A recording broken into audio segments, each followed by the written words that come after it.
Allez, à présent, sur ce plateau, Thomas, Olivier Marmus, vous allez prendre une feuille et un stylo, puisque c'est l'heure de la dictée. Parfait, on adore ça. Vous adorez ça, je sais, vous êtes très bon d'ailleurs, non? On se débrouille. Alors, la dictée, Anne-Marie Gagnard, un mot qui, je suppose, rien qu'à l'évoquer, vous donne encore des frissons aujourd'hui. Ah oui, oui, complètement. Oui, d'ailleurs, nous, dans notre vocabulaire, quand on fait de la remédiation, on n'utilise plus ce mot-là. Vous étiez ce qu'on appelle une nulle en orthographe, on peut dire ça? C'est ça, oui, on m'avait cataloguée comme celle qui faisait une faute par mot. J'avais 8 ans et on m'avait dégainé une deuxième cartouche en disant en plus elle a la tête comme une passoire. Donc ce sont mes 2 cordes. Vous avez même fait jusqu'à avoir un moins 85. Vous avez fait pour avoir cette note-là? Ah oui, oui, j'avais écorché le général de Gaulle. J'avais écrit un petit peu comme la Gaule de la pêche. Donc ça m'a valu quelques samedis matins de colle. Et puis l'Angleterre, comme j'avais pu. Enfin bon, j'écrivais comme j'entendais. C'est le souci des enfants actuellement, en tout cas une partie d'entre eux. Les problèmes d'orthographe, justement, touchent beaucoup d'enfants. Entre 30 et 40% des élèves en 6e ne savent pas écrire une phrase sans faute. C'est quand même des chiffres assez conséquents. Oui, oui. Ben, là, dernièrement encore, j'ai fait faire une thèse dans un petit collège de 6e de mon département du 49. On a une 50aine de fautes sur 6 lignes. C'est énorme. Alors, vous, pour vous en sortir, ça a été un long parcours, on peut bien le dire. Ce long parcours vous a conduit à inventer votre propre grammaire. Vous avez créé depuis une structure qui s'appelle Plus Jamais Zéro pour transmettre votre méthode aux enfants en difficulté. Des centres de formation également pour adultes. Alors, sur quoi elle repose cette méthode concrètement?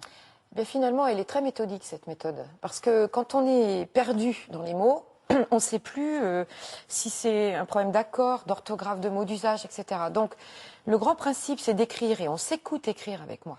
Voilà. Si tu hésites, en règle générale, tu as 100% raison d'hésiter.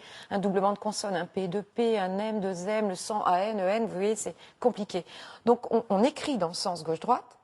Quand on est rendu au point, on s'arrête et on va repartir en marche arrière. Alors, évidemment, au début, l'enfant, il a besoin de savoir où est-ce qu'il hésite. Et l'adulte, c'est exactement la même chose qu'il n'est pas réparé. Et donc, il va ponctuer ses hésitations. Et c'est ça qui est très important. On ne peut pas écrire au kilomètre sans se relire, ça n'existe pas. Moi, quand j'étais petite, je me disais, les gens qui ne font pas de faute, ils ont de la chance parce que tout est bon du premier coup. Non, les gens qui écrivent... C'est qu'il faut se poser des questions Bien sur sûr. ce qu'on est en train d'écrire. Voilà.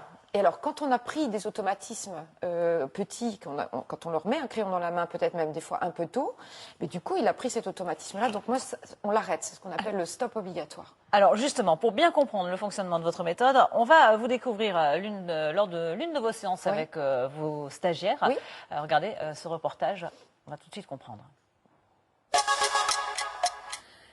Depuis, j'avais une capacité à oublier les mots, la neige menace de tomber et C'est parce qu'elle a elle-même été cancre petite fille qu'Anne-Marie Gagnard a inventé sa propre méthode d'orthographe. C'est mon écrit, mais c'est l'écrit que je vois passer des enfants qui viennent chez moi. Et je ne peux pas les laisser filer comme ça, on est trop malheureux. Quand tu n'as pas accès aux mots, tu n'as accès à rien. 1, 2. Dans son centre de formation, 4, un pas, je croise. Oui. Écrire s'apprend en bougeant. Juliette est une jeune fille dont la mémoire principale, c'est la mémoire du faire, F-A-I-R-E. Donc si on ne fait pas ensemble, ça va être une passoire. Donc du coup, pour qu'on puisse ancrer les informations, elle va faire avec ses mains, avec ses pieds, avec tout son corps. Exemple, pour comprendre la logique de la phrase « Les chaussons que j'ai enfilés me serviront pour la danse », Juliette va littéralement marcher dessus. J'ai enfilé quoi? J'ai enfilé... Est-ce que ta réponse est là? Non. J'ai enfilé quoi? Les chaussons. Allez. Eh ben super. Et le participe passé est bien accordé. Ta phrase? Je comprends mieux avec des dessins quand je fais que quand je regarde une feuille et que on me dit là c'est le verbe, là tu fais ça. Alors que là, c'est moi qui dois faire toute seule. Je pose, c'est moi qui cherche. Qui commence par A, prennent 2 F. Les fautes d'orthographe, certains les traînent jusqu'à l'âge adulte. Comme Benjamin Aymar qui vient combler ses lacunes sur le tard. Pour lui, l'enjeu, c'est d'être pris au sérieux, au travail. Si on a des responsabilités, etc., comme moi je suis régisseur lumière, donc je décide de certaines choses et pour être crédible, moi je pense qu'il faut éviter de faire des fautes quand on envoie des mails. Son problème à lui, c'est de savoir quand on double les consonnes ou non. Et pas question d'apprendre des listes de mots par cœur sans raison. Si l'on veut retenir l'orthographe d'un mot, il faut y associer une image mentale. On se dit démarrer, pourquoi 2 heures? Parce que 2 roues. D'accord. Accueil, pourquoi 2 C? Parce que demain. Tu as fait tourner un I pour parmi. Et même pour les mots invariables difficiles à mémoriser, Anne-Marie Gagnard a une astuce, cette fois une roue avec des codes de couleurs. Mi. Et comment il finit? Une foule de petits outils dont Juliette se sert dès qu'elle le peut, mais ce n'est pas une recette miracle. Si elle n'est pas attentive et tout, qu'elle n'applique pas les méthodes qu'elle a pu apprendre, voilà, ça revient très vite. Donc c'est un combat, en fait, je dirais, qu'elle doit mener encore et encore. Aujourd'hui, Juliette et ses parents ne parlent plus de fautes d'orthographe, simplement d'erreurs ici ou là, des erreurs qu'elle peut corriger. Le blocage est levé. Alors, Anne-Marie Gagnard, on le voit, une méthode ludique, mais pas fantaisiste pour autant. C'est très sérieux. Oui. C'est même appliqué d'ailleurs par certains instituteurs. D'ailleurs, il y a un de vos collaborateurs qui applique cette méthode dans notre région, à Saint-Omer. À Saint-Omer, oui. Avec des résultats plutôt probants. Écoutez, quand il a commencé à la rentrée dernière, pas celle-ci, mais il a déjà utilisé ça toute une année scolaire dans une classe de CM1, oui. où il y avait déjà des orientations qui risquaient de faire sortir un enfant ou deux du circuit traditionnel, ça s'est stoppé net.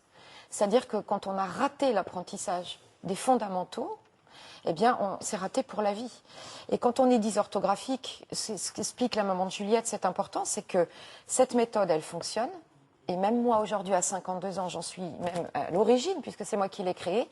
Si je suis fatiguée, stressée, si je relis en balayant, c'est-à-dire en allant trop vite de gauche à droite, je vais en laisser. Donc, on est coincé pour la vie, nous. Et c'est ça ce que l'école a fait de moi et ce qui me fait lever tous les jours. Alors, cette méthode qui privilégie le geste et l'image, Oui. vous en aviez parlé dans votre livre « La revanche Oui. des nuls en orthographe » qui était sorti l'année dernière. Vous la livrez également cette année avec ce conte illustré, Hugo et les rois être et avoir, un livre qui a été validé par les grammairières des éditions Robert, donc c'est pas rien. Expliquez-nous un petit peu alors comment il fonctionne ce livre pour enfants. C'est un conte illustré. Oui, alors c'est 2 personnages principaux qui sont donc les 2 rois qui mènent la danse dans la grammaire française. Être, qui est un roi sympathique, et avoir, qui est un tordu, qui nous tend des pièges, qui quelquefois répond même pas aux questions qu'on lui pose. Et Hugo, ce petit héros, représente les enfants actuellement qui sont en difficulté. Alors, tout de suite, je préfère préciser, les auditifs, c'est le profil du bon élève. Et l'école, elle est faite pour eux. Pour les auditifs. Voilà, Oui, il entend, y a 3 types il est de mémoire, concentré, il revoit un peu à la maison, il lit, il écrit 3 mots-clés et il a 17 et on se demande comment. C'est les autres dont je m'occupe. Les visuels, pour cette capacité à faire apparaître une image mentale qui va les sauver, c'est pour ça qu'être et avoir sont personnifiés dans l'histoire. Ce sont vraiment 2 personnages qui vivent dans un endroit précis. Et puis, on va trouver les kinesthésiques. Alors ça, c'est une mémoire extrêmement puissante quand on sait l'utiliser. Et c'est la mémoire du faire. C'était le cas de Juliette tout à l'heure dans son reportage. Avec l'exemple qu'on a vu dans le reportage. Donc voilà, c'est et je m'arrête, 2, je recule, 3, je cherche Se qui est là. poser les bonnes questions. Exactement. Et puis s'arrêter aux bons endroits. Parce que trouver la réponse d'avoir, avec ma technique à moi, on va la trouver tout de suite. Mais moi, j'ai des enfants qui cherchent un COD, ils ne savent même pas ce que c'est. Alors, ce livre, Hugo et les rois être et avoir, il est sorti aux éditions Robert, à mettre entre toutes les mains des parents, parce que c'est à lire quand même avec les parents oui, et je pense qu'il faut du expliquer. présentiel.